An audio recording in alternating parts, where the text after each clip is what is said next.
The sun bled red over the Hartwell Ranch when Silas buried his parents. Two fresh mounds of earth, two wooden crosses waiting for names.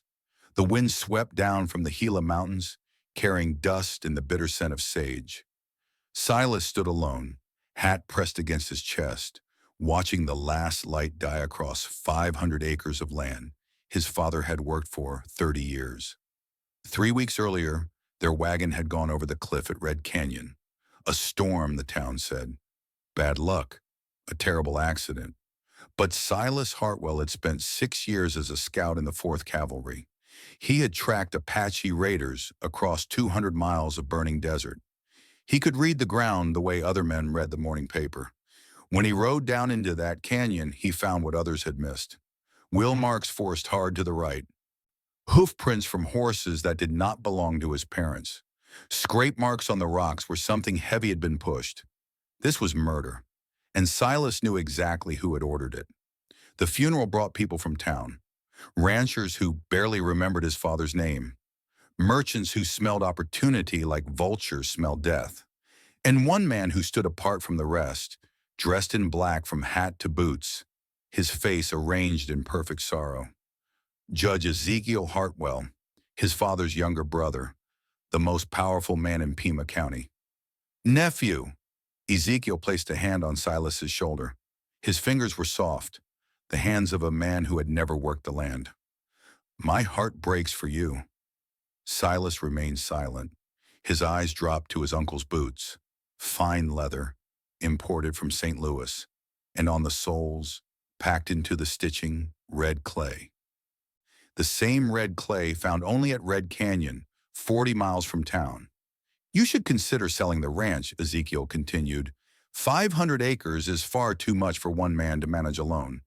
I could offer you a fair price, help you start fresh somewhere else. This land belonged to my father. Your father is dead. Ezekiel's voice dropped low, smooth as oil on water. And you have no wife, no heir. Under Arizona territorial law, if something were to happen to you, all property passes to the nearest blood relative. A pause. That would be me. Silas turned to face him. The two men stood eye to eye, one young and hardened by war, one old and softened by corruption. Thank you for coming, Uncle. Ezekiel smiled. The expression never reached his eyes. Family must look after family. He walked away, leaving boot prints in the fresh-turned earth. That night, alone in the house where he had grown up, Silas searched his father's desk. He found letters, unpaid bills, a deed to the land, signed and witnessed 20 years ago, and at the bottom of a locked drawer, hidden beneath old photographs, a sealed envelope with his name written in his father's hand. The paper inside was dated 3 months earlier. Son, if you are reading this letter, then I did not live long enough to warn you in person. Your uncle Ezekiel is not the man he pretends to be. 15 years ago, he came to me asking for money to start his bank in town. I gave him everything I had saved. He promised to repay me within 5 years. I never saw a single dollar. Instead, he has spent every year since trying to take what remains. The documents he holds showing my debt to his bank are forgeries. I borrowed nothing. I owe nothing. But he has friends in the courthouse who will swear to anything for the right price. Do not trust him. Do not turn your back on him. And whatever happens, do not let him take this land. It is all I have to leave you. Your loving father. Silas read the letter twice. Then he folded it carefully, placed it inside his shirt, close to his heart. Outside, coyotes began their nightly chorus. The sound carried across empty fields like a warning. He was alone now, surrounded by enemies he could not see, and somewhere in the darkness, the clock had already started ticking. 8 days after the funeral, Silas found footprints near the house. Not boots, bare feet, light and careful, the marks of someone who understood how to move without being heard. He loaded his Winchester 73 and settled into the shadows near the barn. Waiting, dusk came slow and golden. The light stretched long across the field, painting everything amber. And then, against that dying glow, a figure appeared at the edge of the property. A woman, young, walking with the careful grace of a deer approaching water. Apache. He recognized it immediately. The way she moved from her hips, the set of her shoulders, the bone structure of her face, shaped by 1,000 generations of desert survival. She wore clothes that had seen better years, a faded dress torn at the hem, a cloth bag over one shoulder, dark hair falling loose past her waist. She stopped 20 yards from the porch. Silas raised the rifle. That's far enough. She made no move to run. Her eyes found his in the gathering dark, steady and utterly unafraid. I need water, she said. Her English was clear, touched with an accent he could not place, and somewhere to sleep for one night. When the sun rises, I will go. Why should I help you? Because the men who are hunting me are the same men who killed your parents. Her name was Nalan. In her language, it meant maiden. She had been running for 3 weeks. Before that, she had hidden in the mountains above Red Canyon, surviving on roots and rainwater. And on the night Silas's parents died, she had watched everything from a ridge 200 feet above the road. 3 riders, she said. They sat in the kitchen now, a single oil lamp burning low between them. Her wounded shoulder was wrapped in cloth that had once been white. Silas had offered to clean it, but she had done it herself, her face betraying nothing. They waited where the road curves along the cliff. When the wagon came, they rode down and pushed it over the edge. Did you see their faces? One. She traced a finger from her temple to her jaw. A scar. Here, I have seen this man before. His name is Colt Brennan. He killed my father during the raid on our camp 2 winters past. Silas felt something cold settle in his stomach. Colt Brennan. They had served together in the 4th Cavalry, fought side by side at adobe walls when the Comanche nearly overran their position. Silas had carried Colt 3 miles through enemy territory after a Kiowa arrow took him through the leg. Now Colt was a hired killer, selling his skills to whoever paid the most. Why are they hunting you? Silas asked. Nalan's jaw tightened. Because I am a witness, and because I am Apache. My word carries no weight in your courts, but they cannot risk letting me live. She was right. Under territorial law, native testimony was inadmissible. She could swear before God and every saint in heaven, and it would change nothing, unless a white man stood beside her. Why did you come here? Silas asked. Of all the ranches in Arizona, why mine? Nalan was quiet for a long moment. When she spoke, her voice carried the weight of careful calculation. I heard people talking in town. They said you need a wife. The words hung suspended between them. A married man is harder to push from his land, she continued. His property is protected under different laws. His word carries more authority. You need that protection. She paused. I need a place where no one will look for me. You understand what people will say. I have understood what people say about women like me since the day I was born. Her gaze held his without wavering. The only question is whether you are strong enough to ignore them. Silas studied her, the sharp angles of her face, the old scars on her hands, the eyes that had witnessed too much death and refused to look away. She was not asking for love.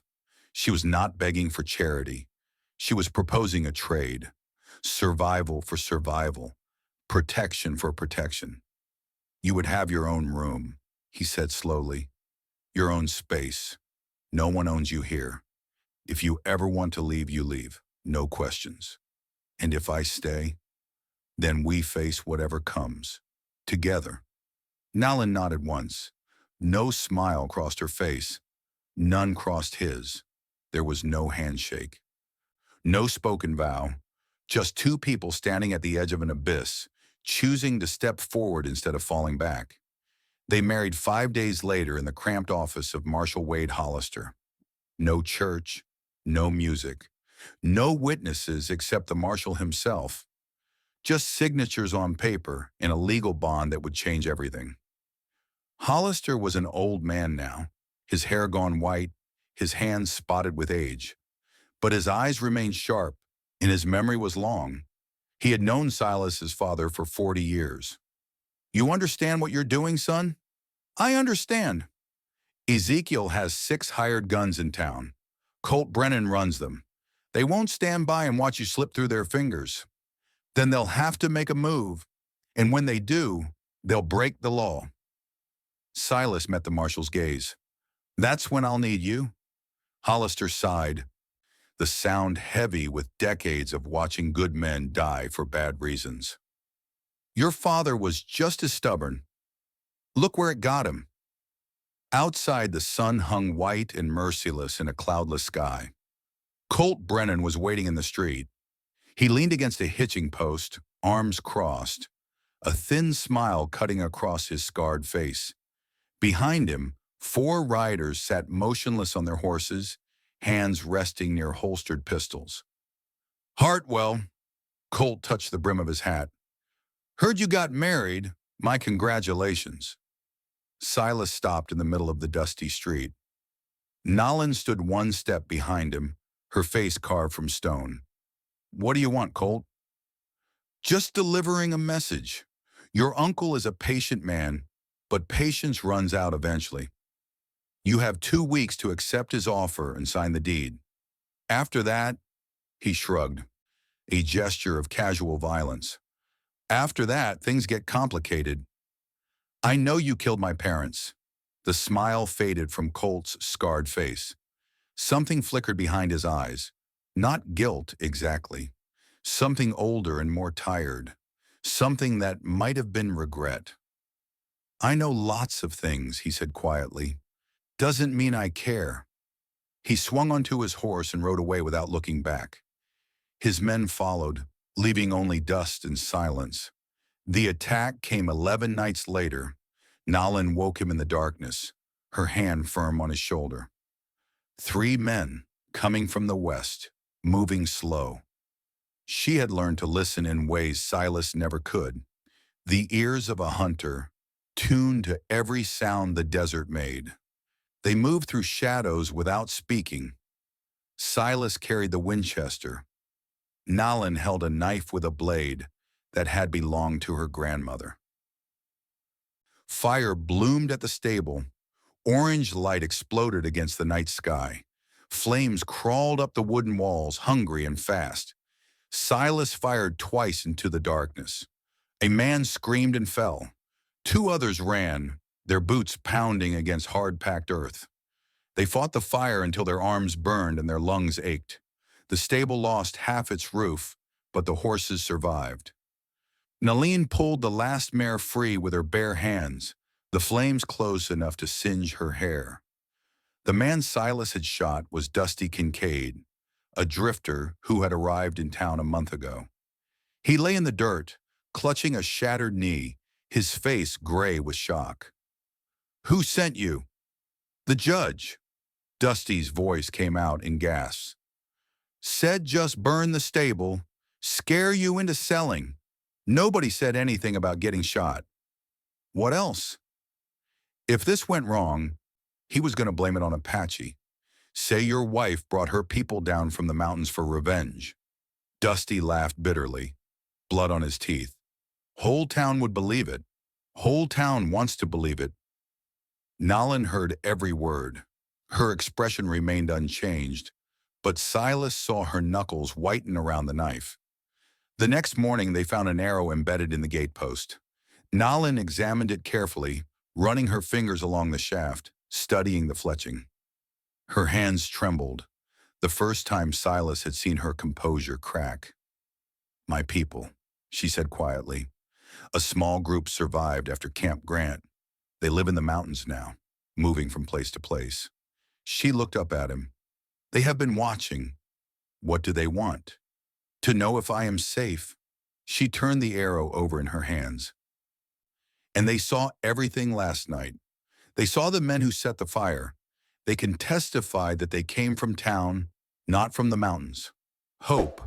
For the first time since his parents died, Silas felt something like hope. But hope was a dangerous thing in Arizona territory. It made men careless. Marshal Hollister rode out to the ranch 3 days later with news. A federal judge is coming from Tucson next month. Judge Whitmore, honest man, from what I hear, if you can present evidence of Ezekiel's crimes in federal court, he won't be able to buy his way out. Silas and Nowlin spent the following weeks building their case. They visited other ranchers who had lost their land to Ezekiel's schemes. They gathered forged documents, fake debt records, testimonies from men who had been cheated out of everything they owned. The pattern was always the same: loans that had never been made, interest that compounded impossibly, legal threats backed by hired guns, and when all else failed, accidents, fires, disappearances. Ezekiel had been running this operation for 15 years. He had destroyed dozens of families, stolen thousands of acres, all of it hidden behind the respectability of his judge's robes. The night before they were scheduled to leave for Tucson, Colt Brennan appeared at the ranch gate. He came alone this time. No horse, no weapon drawn, just a man standing in moonlight, his shadow stretching long across the dirt. Silas. Colt. A long silence. The wind moved through dry grass, making sounds like whispered secrets. Ezekiel knows what you've got on him. He's paying me and 5 others to hit this place tomorrow, before you can reach the courthouse. Colt's voice was flat, emptied of everything except exhaustion. You won't survive it. Why are you telling me this? Colt looked away toward the mountains that rose black against the stars. Adobe walls. You carried me 3 miles through Comanche territory with an arrow in my leg. I never forgot that. That was a long time ago. Some debts don't expire. He turned to leave, then stopped. This is the last time, Silas. After tonight, we're even. Whatever happens tomorrow, we're even. He walked into the darkness and was gone. Silas and Nowlin did not sleep that night. He taught her how to handle the rifle properly, how to brace the stock against her shoulder, how to breathe slow and squeeze the trigger instead of jerking it. She learned fast. Hands that had drawn a bow since childhood adapted quickly to the weight of the Winchester. When the moon climbed high, they sat together on the porch, shoulders almost touching, watching the darkness for movement. If I die tomorrow, Silas said, take the roan mare and ride for Tucson. Find Marshal Hollister's contact there. Give him all the documents. At least Ezekiel won't walk free. Nowlin shook her head slowly. If you die, I am staying. Nowlin, you opened your door to me when you had every reason to turn me away. You asked for nothing. You demanded nothing. Her voice remained steady, but something deeper moved beneath the words. My people have a word for what you are. We call it Shiyi, the one I choose to stand beside. You are not my husband because of paper and ink. You are my Shiaya because you earned it. Silas turned to look at her. The moonlight caught her features, sharpening them, making her look like something carved from the desert itself. He reached out and took her hand. Her fingers laced through his, strong and calloused and warm. They sat like that, without speaking, until the first gray light crept over the eastern mountains. Dawn came cold and pale. Mist hung over the fields like smoke from a distant fire. Silas watched from the window as 6 riders materialized at the end of the road, their shapes dark against the brightening sky. Colt Brennan rode at their head. Hartwell! His voice cut through the stillness. Come out! We only want the land. Sign the papers and you walk away with your wife. Nobody has to die today. Silas checked the Winchester. 15 rounds. Another 12 in his belt. Nowlin crouched beneath the side window, her rifle steady, her breathing slow. He did not answer. The first shot came from Nowlin. She fired through the window, dropping the lead rider's horse. The animal screamed and went down hard, throwing its rider into the dirt. Then everything happened at once. 4 men charged the house on foot. Silas took down 2 before they reached the porch, working the lever action fast, the rifle kicking against his shoulder. Nolan wounded a third with a shot that spun him sideways. The fourth crashed through the front door. Silas swung the Winchester like a club, catching the man across the jaw. They went down together, rolling across the floor, fists and elbows connecting in the confined space. The attacker pulled a knife. Silas caught his wrist, twisted hard. A gunshot exploded beside his ear. Nolan stood over them both, smoke rising from her rifle barrel. The man beneath Silas went limp. "More coming," she said. "2 from the back." They moved through the house, taking positions, firing at shadows. The walls shook with the impact of bullets. Glass shattered. Wood splintered. Then Silas felt fire tear through his side. He staggered, catching himself against the doorframe. Blood, hot and wet, soaked through his shirt. The world tilted sideways. "Silas!" Nolan was beside him instantly, pressing her hand against the wound, her face tight with something he had never seen before. "It's not deep," he managed. "Just a graze. You're bleeding everywhere. I've had worse." He tried to smile. It came out as a grimace. Outside, the gunfire had stopped. Silas pulled himself upright, using the wall for support, and looked through the shattered window. Colt Brennan stood alone in the yard. The other attackers were down, dead or fled, it didn't matter which. "Silas," Colt called out, "finish this. You and me. The way soldiers settle things." Silas pushed himself away from the wall. Nolan grabbed his arm. "Don't. I have to. You're wounded. You can barely stand." He turned to face her. Blood dripped from his fingers onto the wooden floor. "Some things a man has to finish himself. You know that." She held his gaze for a long moment. Then slowly, she released his arm. "Come back to me," she said. Silas walked out onto the porch. The morning sun had burned through the mist now, flooding the yard with harsh white light.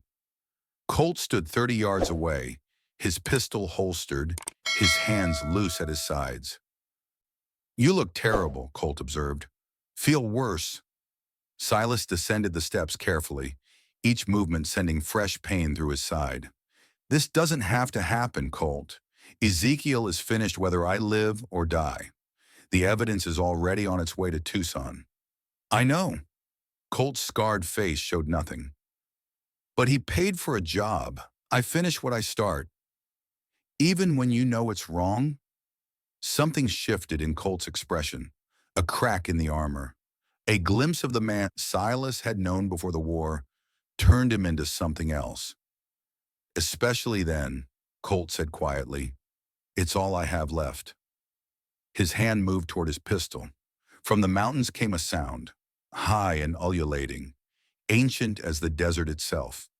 A war cry. 10 Apache warriors crested the ridge behind the ranch. Bows drawn, arrows nocked. They swept down the hillside like a wave, their horses moving as one. Colt's hand froze. The lead warrior pulled up short, his bow aimed directly at Colt's chest. He wore paint on his face, red and black, the markings of the Chiricahua. "Nolan is blood of our blood," he called out in accented English. "Anyone who harms her dies. Anyone who harms the man she has chosen dies." The remaining hired guns, 3 men who had regrouped at the edge of the property, turned their horses and fled without a word. No amount of money was worth fighting Apache. Colt stood motionless. An arrow had appeared in his shoulder, piercing clean through, blood streaming down his arm. Silas had not even seen it fired. "It's over, Colt." Colt looked down at the arrow, then back at Silas. The fight had drained from his eyes, leaving only emptiness. "Yeah," he said, "I guess it is." He sank to his knees in the dirt and did not rise. The federal courthouse in Tucson was packed on the day of the trial. Judge Whitmore presided, a lean man with iron-gray hair and eyes that had seen through better liars than Ezekiel Hartwell. The gallery was filled with ranchers, merchants, newspaper reporters from as far away as San Francisco. Silas presented his evidence, documents, witnesses, the testimony of men who had lost everything to Ezekiel's schemes. Colt Brennan, his shoulder still bandaged, spoke for 3 hours about every crime he had committed on the judge's orders. But the moment that changed everything came when Nayland took the stand. The courtroom fell silent as she walked forward. 100 pairs of eyes followed the Apache woman in the simple blue dress, her dark hair braided down her back, her face calm as still water. "State your name for the record," Judge Whitmore said. "My name is Nayland. I am the daughter of Tasa, war chief of the Chiricahua Apache." Murmurs rippled through the gallery. Ezekiel's lawyer rose to object, but Whitmore silenced him with a look. 11 years ago, Nayland continued, my family was murdered at Camp Grant. 144 of my people, mostly women and children, were killed in their sleep by a mob of white settlers and Tohono O'odham mercenaries. She paused, letting the words settle. The men who led that attack were paid to do so, paid to clear Apache from land that white ranchers wanted to claim. Her eyes found Ezekiel across the courtroom. The man who paid them is sitting in this room. The courtroom erupted. Whitmore pounded his gavel until order was restored. "I did not come to the Hartwell Ranch by accident," Nayland said, her voice cutting through the noise. "I knew that Ezekiel Hartwell would eventually move against his nephew, just as he had moved against my people. I came to watch, to wait, and finally, after 11 years, to speak the truth that no one would let me speak before." She told them everything. The massacre, the riders she had seen at Red Canyon, Colt Brennan's face in the moonlight as her parents' wagon plunged into darkness. By the time she finished, half the gallery was weeping. Judge Whitmore rendered his verdict within the hour. Ezekiel Hartwell was found guilty of fraud, conspiracy to commit murder, and complicity in the Camp Grant massacre. He was sentenced to life imprisonment at Yuma Territorial Prison, where he would die 6 years later of cholera, alone and forgotten. Colt Brennan received 5 years for his testimony. Before the guards led him away, he stopped in front of Silas. "You were right," he said, "about all of it. It didn't have to end this way." "Yeah." Colt looked past him, toward the window where sunlight streamed in like forgiveness. "It did." 6 months later. The Hartwell Ranch stood golden under the autumn sun. The stable had been rebuilt, larger than before. The fences ran straight and true across fields thick with grass. Cattle grazed in pastures that would never be stolen. Silas had built a bench beneath the old cottonwood by the river, the spot where Nayland sat each evening to watch the water and remember. He found her there now, as the sun dipped toward the mountains. "Your people sent word," he said, settling onto the bench beside her. "They're moving south for the winter. They want to know if you're coming." Nayland was quiet for a long moment. The river whispered past, carrying leaves and light. "What did you tell them?" "That it was your choice. That it's always your choice." She turned to look at him. In 6 months, he had learned to read her silences, the small movements of her face that spoke louder than words. "I have spent my whole life running," she said, "from soldiers, from settlers, from the memory of what they took from me." She reached out, her fingers finding his. "This is the first place I have not wanted to run from." Silas brought her hand to his lips and kissed her scarred knuckles. "Then stay." "For how long?"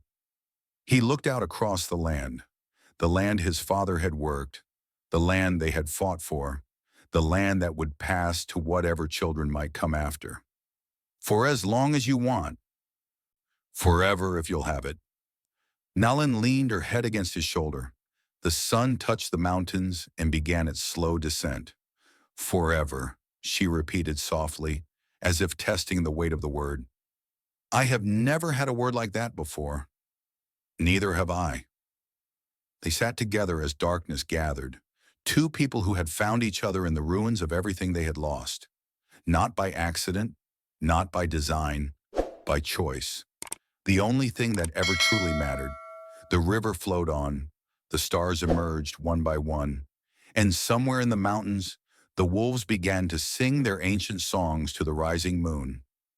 Next time, the messengers from the mountains bring troubling news. More tribes are being forced onto reservations. More ranches are being stolen. Silas and Nalan won their battle, but the war is just beginning.